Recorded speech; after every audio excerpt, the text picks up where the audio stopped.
안녕하십니까. 월간조선 박희석입니다. 오늘은 더불어민주당 당대표 후보로 등록하고 합동연설회를 가진 이낙연 더불어민주당 의원에 대해서 한번 얘기를 해보겠습니다. 이낙연 더불어민주당 의원 제주도에서 합동연설회를 가졌습니다.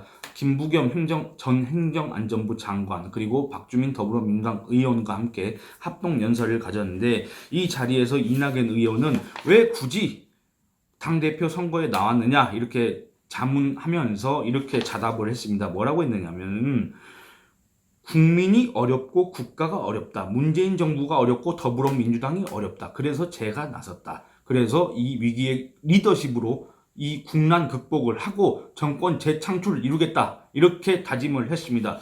그러면서 자기의 강점, 왜 이낙연은 위기의 리더십을 강조하느냐, 그 이유에 대해서 뭐라고 했느냐, 어떤 사람은 왜 이낙연이어야 하느냐고 묻는다. 저는 국가적 재난을 극복한 경험을 많이 가졌다고 말한다. 올해 1월까지 총리로 일하면서 지진, 산불, 태풍, 조류독감, 아프리카 돼지 열병 등을 안정적으로 관리했다고 이렇게 자부를 했습니다. 그런 성과 때문인지 문재인 대통령은 총리를 물러나는 제게 재난재해 대처 경험을 책으로 써보라고 권유하신 일도 있었다. 그런 경험을 살려 이 위기에 극복에 앞장서겠다. 불꽃처럼 일하겠다. 그 기회를 저에게 주시기 바란다고 호소를 했습니다. 그런데 이런 내용 있지 않습니까? 무슨 태풍, 조류독감, 산불, 지진, 아프리카 돼지 열병에 아주 적극적으로 대처하고 안정적으로 관리를 했다. 이거를 갖다가 이낙연 의원이 총리직을 그만두고 난 다음에 자기의 강점, 자기의 업적으로 수차례 강조를 해왔던 내용입니다. 그런데 여러분 가만히 한번 이렇게 회상을 해보면, 도대체 이낙연 의원이 총리 시절에 어떤 활약을 했길래 이 지진, 산불, 태풍, 조류독감, 아프리카 돼지 열병 이 국면에서 어떤 대책을 내놨고 어떤 사후 대응을 했길래 이렇게 스스로 자기의 업적, 자기의 성과로 이렇게 강조할 수 있는지, 혹시 어떤 근거가 있는지, 어떤 이유가 있는지 아십니까? 저는 잘 몰라서 관련 기사를 한번 찾아봤습니다. 이 기사를 여러분들과 한번 같이 읽어보고 나서 한번 묻고 싶습니다. 과연 이걸 갖다 이낙연 의원이 자랑할 만한 일이 되는지, 정말 그게 자신의 업적으로 삼을 만한 게 되는지 한번 여러분들한테 묻고 싶어서 이렇게 영상을 찍게 됐습니다. 관련 기사를 한번 보겠습니다. 일단 2017년 6월 2일 수락산에서 산불이 일어났습니다. 그 관련 기사를 보면 이낙연 국무총리는 산불 발생을 보고받은 뒤 안전처 장관과 산림청장에게 유관기관과 협조해 진화 인력과 장비를 최대한 동원해 산불 진화에 최선을 다해달라고 지시했습니다. 이 내용이 전부입니다. 2018년 3월 28일 강원도 고성 소재 야산에서 산불이 또 발생했습니다. 당시 이낙연 총리는 산림청장과 소방청장은 지자체와 협조하여 활용 가능한 모든 장비와 인력을 동원해 산불 조기 진화에 최선을 다할 것, 특히 인근 주민들에 대한 안전 통보, 주민 대피와 등산객 통제 등을 통해서 인명피해가 발생하지 않도록 최대한 안전조치를 취할 것을 당부했다고 합니다. 그런데 여러분, 이 내용에서 이낙연 총리는 이전에 다른 총리들과 다르게 저런 또 사후 대응책을 내놓는구나, 정말 탁월하다, 이런 부분이 혹시 있었습니까? 저는 잘 모르겠습니다. 2019년 4월 4일 강원도 고성에서 또 산불이 발생했습니다. 이것과 관련해서 4월 6일 이낙연 국무총리는 화재 현장을 방문했고 문재인 대통령한테 특별 재난지역을 선포를 건의하겠다고 밝혔습니다. 그리고 같은 날 이 화재 현장으로 가기 전에 관계 장관 회의가 정부청사에서 있었습니다. 이 정부청사 취재를 하던 도중에 이 촬영 기자들이 이낙연 총리의 수첩을 갖다가 찍었습니다. 그 수첩이 화제가 됐습니다.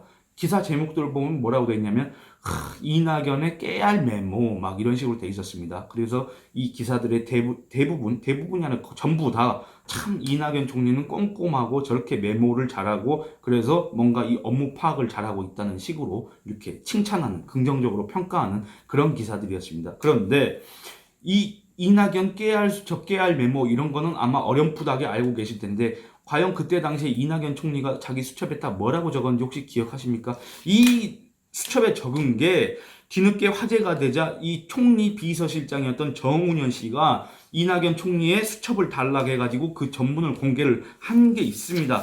그게 바로 이겁니다. 이 두 가지인데, 두 장인데 한번 그러니까 수첩으로 따지면 총 8장인데 그 내용을 한번 살펴보겠습니다. 도대체 이게 왜 화제가 돼야 되느냐? 이낙연 총리가 이 자리에서 관련 보고를 받았습니다. 보고를 받은 걸 자기 수첩에다 적은 건데 도대체 이게 왜 화제가 돼야 되느냐? 저는 지금도 이 내용을 보고 있는데 잘 모르겠습니다. 강원 산불 하루 만에 불길 잡혀 산불 규모에 비하면 빠른 진화 그러나 많은 피해와 상처 남겨 목숨을 잃으신 한 분 명복 가족 위로 뭐 부상자 10명 귀가 대피 몇 명 뭐 이렇게 하고 산불 진압 제주 제외 소방차 872대 소방관 3251명 산림청 군 공무원 경찰 의용 소방대 작전 체계 최대 규모 진화 이런 어떤 보고받은 내용들이 지금 적혀 있는 겁니다. 적십자사 새마을의 원정의 손길, 기업, 연예인 등 민간인 그리고 또 이렇게 적었습니다. 이게 해야 할 일을 이제 번호를 매겼는데 잔불 정리, 뒷불 감시, 이재민 돕기, 현지 식사, 숙박, 의료, 의복, 학생, 공부, 농업 등 시급한 생업 복구 지원, 특별 재난 선포, 주택 건물 산업 시설, 임야, 공부 시설 장비 보강 예방 등 제도적 보완, 강원 소방 헬기 대형 헬기 배치, 3, 5월 산불 빈발 지역 예방 가능 물음표, 잔불 정리 이거 아까 했던 내용입니다. 그리고 국민들께서 이웃의 아픔을 함께 아파하는 착한 심성, 뭐 이런 내용입니다. 자원봉사 참여도 늘 것, 안내 함께, 정보 신뢰, 뭐 이런 내용입니다. 별다른 내용이 적혀 있지 않습니다. 그리고 이거 이낙연 총리가 자기가 자기의 생각을 적었다기보다는 보고받은 내용을 적고 그다음에 자기가 할 말을 갖다가 약간 메모를 한 거에 불과합니다. 여러분 이게 정말 깨알 메모입니까? 여러분들이 보셨을 때 이 내용이 이 수첩 한 장에 이렇게 적는 게 깨알 메모라고 할 수가 있습니까? 아니 박근혜 대통령한테는 뭐 수첩공주 그렇게 약간 비아냥거리는 식으로 그렇게 했던 사람들이 이낙연 총리의 이 수첩에다 대고 깨알 수첩 깨알 메모 이렇게 할 수가 있습니까? 왜 그 항상 기준이 그렇게 다릅니까? 왜 항상 정치적으로 성향이 다른 그 사람들한테는 가혹한 평가를 하고 왜 우리 편한테는 이렇게 칭송을 합니까? 정말 이해가 되지 않습니다. 이게 과연 칭찬받을 만한 일인지 저는 잘 모르겠습니다. 여러분들은 도대체 어떻게 생각하십니까? 그리고 2019년 4월 10일 또 고성 산불 화재 현장을 이낙연 총리가 방문을 했습니다. 2019년 4월 7일 이낙연 총리는 자기의 사회적 관계망 서비스에다가 뭐라고 적었냐면 강원도 산불 발생 5개 시군을 포함한 강원도 행정과 주민의 협력이 원활하다. 가난하고 재해도 많지만 고난 앞에 협력하는 강원도민 여러분 감사합니다라고 적었습니다. 여러분 이게 가난하고 재해도 많다. 이거 부정적으로 평가를 한다면 이거 강원도 지역을 비하했다고 할 수도 있지 않습니까? 강원도, 가난한 강원도. 최근에 이해찬 더불어민주당 대표 뭐라 했습니까? 서울은 천박한 도시, 그리고 부산은 초라한 도시, 뭐 이런 식으로 뭐 일맥상통하는 부분이 있지 않을까 그런 생각도 해보게 됩니다. 산불은 이게 전부입니다. 대략적인 내용을 뽑아봤는데 이낙연 총리가 산불에 안정적으로 관리했다고 하는 내용 대략적으로 뽑아본 게 이 정도입니다. 그러면 지진은 또 어떻게 대응했나? 2017년 11월 15일 경북 포항에서 지진이 발생한 것과 관련해서 이낙연 총리 전 행정력을 동원해 지진 피해에 만전을 기할 것을 긴급 지시했습니다. 행정안전부 장관은 지진으로 인한 인명 피해 여부 등 피해 상황을 신속히 파악하고 무엇보다 전 행정력을 동원하여 현장에서의 피해자 구조 지원에 만전을 기할 것. 또한 문체부 장관, 기상청장 등 관련 부처 장, 국민들께서 지진 발생 여진 가능성으로 불안해 하시는 만큼 지진 관련 정보를 신속 정확하게 전파하고 심리적 안정과 보호 조치도 이루어지도록 할 것이라고 지시를 했습니다. 여기도 뭔가 특별한 내용이 있습니까? 와, 이낙연 의원은 정말 위기의 리더십에 빛난다라고 평가할 만한 그런 대목이 있는지 여러분들 혹시 발견하셨습니까? 2019년 12월 28일 지진 내용입니다. 이낙연 국무총리는 경북 포항시 지진 피해 현장을 찾아 복구 상황을 직접 점검하고 이재민들을 위로했다. 이 총리는 이날 포항시 흥해읍을 방문해서 이재민 이주단지에서 2년이 넘도록 임시조립주택에 거주 중인 이재민들을 위로했다.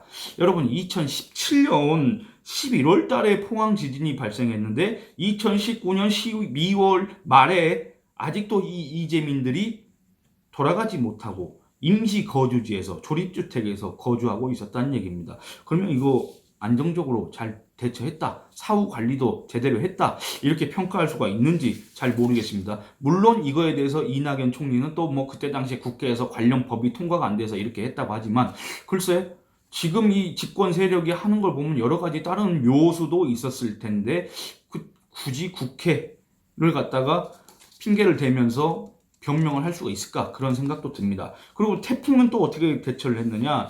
2018년 8월 22일 제19호 태풍 쏠릭이 지나간다고 예보가 됐습니다. 그러자 이낙연 국무총리는 중앙재난안전상황실을 방문해서 이틀 동안 중앙부처와 지자체의 모든 공직자는 비상한 각오로 경계 태세에 임하라고 지시를 했습니다. 행정안전부와 관계부처에서는 비상상황실을 가동하고 상황에 대응할 것, 무엇보다도 인명피해가 발생하지 않도록 야영객, 피서객, 관광객들에게 미리 알려 대피토록 조치할 것을 당부했습니다. 또 이렇게 하천, 산 절개지, 옹벽 이런 것들, 그러니까 집중호우나 강풍에 취약할 수 있는 그런 시설들을 갖다 집중 점검하고 지자체별로 피해 유형이 다를 수 있으므로 각 상황에 맞게 적극 대응하고 사고 발생 등 예상치 못한 재난 대비도 철저히 하라, 이렇게 얘기를 했습니다. 그러면 이것도 위기의 리더십이라고 평가할 만한 부분이 있는지 잘 모르겠습니다. 태풍과 관련해서는 제가 찾은 기사 중에서는 이게 전부입니다. 그리고 아프리카 돼지열병이 있습니다. 아프리카 돼지열병과 관련해서는 전파 경로가 어떻게 됐느냐에 관계없이 우리가 해야 할 일은 전광석화처럼 신속하고 단호하게 대응하는 것. 이런 내용입니다. 이런 내용이 있는데 과연 이걸 두고 이낙연 의원이 얘기한 것처럼 올해 1월까지 총리로 일하면서 국가적 재난을 극복한 경험을 많이 가지고 있다. 지진, 산불, 태풍, 조류독감, 아프리카 돼지열병을 안정적으로 관리했다. 그런 경험을 살려 이 지금 우리가 맡고 있는 코로나 사태 있지 않습니까? 이 코로나 사태, 이런 위기의 극복에 앞장서겠다 라고 자부할 수 있는지 솔직히 저는 의문이 듭니다. 여러분들 생각은 어떠십니까? 만약에 이낙연 의원이 이걸 정말 자랑하고 싶다면 조금 더 구체적으로 이런 문제, 지진, 산불, 태풍, 조류독감, 돼지, 열병, 이거를 맞아서 본인이 구체적으로 어떤 지시를 내렸고 어떤 성과를 냈고 그래서 이런 것들을 갖다가 어떻게 안정적으로 관리를 해왔는지 제발 구체적으로 얘기를 해줬으면 좋겠습니다. 추상적으로 얘기해봤자 이걸 기억 못하는 사람, 이 언론 보도를 접하지 못한 사람은 이낙연 총리가 도대체 그때 당시에 무슨 일이 했는지 아무도 모를 겁니다. 제발 자세하게 얘기해 주시기 바랍니다. 오늘은 이만 줄이겠습니다. 감사합니다.